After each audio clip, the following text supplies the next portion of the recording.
Hi, so in today's video I'm going to show you the complete assembly of this little crochet dinosaur. If you haven't already worked up your dinosaur and you're wanting the full tutorial on making your dinosaur, I do have that video linked down below. I also have the link to the printable PDF pattern that you can print down below in the video description as well. There is some assembly shown on the tutorial video at the end, but in today's video I just go into a little more detail and have slowed it down with the assembly. And I also wanted to point out a couple of things before I get started with the assembly of this little dino. A couple changes. I did decide to stuff this dinosaur's body, and I also used some smaller, just bulky weight number 5 plushie yarn for this dinosaur instead of the super bulky. And so I sized down to a 4mm crochet hook, and this dinosaur came out nice and lovely and little for my toddler. And so don't forget, you can experiment with your yarn sizes and your hook sizes for larger or smaller little dinosaurs. You can get bulkier yarn and size up your hook for something bigger, and get thinner yarn and size down your hook for something smaller. And so I wanted to point that out. I also have placed my spikes just slightly different because the spike placement is completely optional and up to you. You can put a spike way down on his nose or her nose if you want. You can do just smaller spikes on the head. I like the largest spike right up here on the top, but you can do that however you like with, the large spike. You could put the biggest spike right here in the middle of the back if you want, with littler ones on the sides. That part is completely optional. And also on this dinosaur, as I will point out, I have embroidered the eyes instead and added a little nose detail. So a couple little changes on this little guy or girl, and so just want to let you know you can get creative. You could stuff the feet if you wanted. I like to leave mine for her to play with, but I love the way this little one turned out, and so we'll get started and I'll show you how to assemble. Thank you. So I realized that I probably should have filmed myself embroidering on the face onto the head, so I apologize for not doing that for you, but I did just double strand some thin black and white cotton yarn to get those eyes and the little nose embroidered on there, and I just did it very simply, nothing special there. So the first thing that I do is get anything stuffed that needs stuffed. And when I stuffed the body, you just want to make sure that you're not overstuffing so that you don't burst your stitches and be able to see the cotton through your stitches.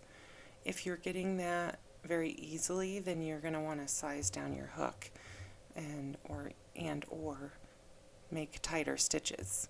So once I have the body stuffed up as much as I want it, then I'm just going to tie my legs. I'm not stuffing the feet on this dinosaur, so just give the legs a little tug, makes them easier to tie.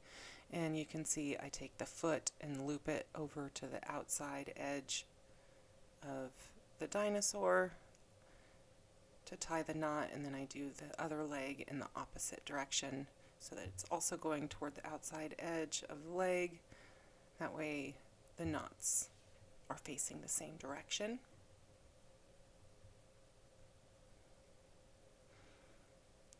And so you just want to make sure that your knots are kind of even, that your legs are looking pretty even.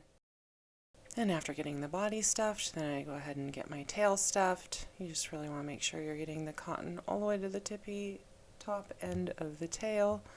And again, just be careful not to overstuff. So after the stuffing is added to all the pieces that I want stuffed, then I'm going to begin by sewing the head onto the body. Anytime I'm sewing a head onto a plushie, I always make sure that I sew around 2 times just to make sure the head is extra secure and can't ever be pulled off. You want to make sure that you're getting your head stitched on straight, and so the wiser of me decided, rather than to just start stitching around, where I always end up having a crooked head, to go ahead and place some stitch markers. And so you can place stitch markers or use little kebab sticks. That's what I'm going to try next time. I have little bamboo kebab sticks in my kitchen, and I've seen little sticks being sold that you can just stick a few down in through the head into the stuffing in the body, and that helps hold the head on straight while you're doing your sewing. So I'm going to try that next time. But I'm just placing my stitch markers so I can make sure my head gets sewn on straight. And you just need a few. You can just place 2 or 3 stitch markers around, or like I said, use little sticks. And so you just want to make sure that you like your placement when you are placing your stitch markers or your sticks, and that you make any necessary adjustments before you begin stitching. And then you will just work stitch by stitch, sewing your dinosaur head onto the dinosaur body. And so you just want to be careful, make sure you're going stitch by stitch. You're welcome to put 2 stitches into each stitch, but you don't want to skip a stitch. You don't want to leave any gaps while you're sewing. And so you'll just work your way around. Once you reach your stitch marker, if that's what you are using to keep your head on straight, then once you reach that stitch the stitch marker is placed in, then that's when you can just go ahead and remove that and continue working your way around stitch by stitch. And the stitch markers really helped me in the sense of making sure that I was going into the correct round on the head. Because if you're like me, I tend to like squish things down when I'm stitching around, and I'll think I'm stitching something in a circle, and then I finish my way around and it's been flattened into an oval of some sort, or gets lopsided somewhere along the line. And so like I said, I just like to stitch 2 times around, and so now I'm going to work my way a second time around. And once I've worked my way around twice, then I just go ahead and weave in my tail and stick that through the body so that I can cut my end off. And next we're going to go ahead and sew on our arms. I begin by sewing the 2 sides together on this first end. I like to pull my stitch around. It just for me helps me get my arm going on straighter without anything kind of sticking out. And once again, just like the head, you're just going to go stitch by stitch. You just want to make sure you're going through both sides of the arm. You don't want to forget that back side and leave it loose back there, so make sure you're stitching through both sides, since the arms weren't single crocheted together on both sides for the last round. When I get to the end, I just like to work a little slip knot. Then I weave my strand through to the other side and do another little slip knot on the other end, just to help hold each end of the arm nice and tight and secure before I weave my strand down through the middle of the arm so that I can cut my end and hide that away inside the arm. And you'll just repeat that on the other side. You just want to make sure, unlike me, that you get them on nice and even and straight. Mine, like I said, always end up just a little bit crooked, and that's okay. Once the arms are sewn into place, then I get the tail sewn on. So once again, I'm just going to use some stitch markers to hold my tail, make sure that my tail gets sewn on evenly and centered. And I am securing the top of the tail to the 6th row down from the bottom of the head. Then I just go ahead and stitch it to a stitch on each side. Once I have it stitched on both sides, then I will check to make sure they're centered. So when you are placing your pieces, you want to make sure and kind of look at it from all angles to make sure that it is in fact centered and straight. And once you have it secured into place, then you can go ahead and begin stitching. And so I am just going to begin by stitching right down into the center between the legs, just about 1 round up from the bottom of the body. And just like the head, you are going to work 1 stitch around and just go stitch by stitch, making sure that you're kind of staying in line with your stitch markers and getting your tail sewn on evenly.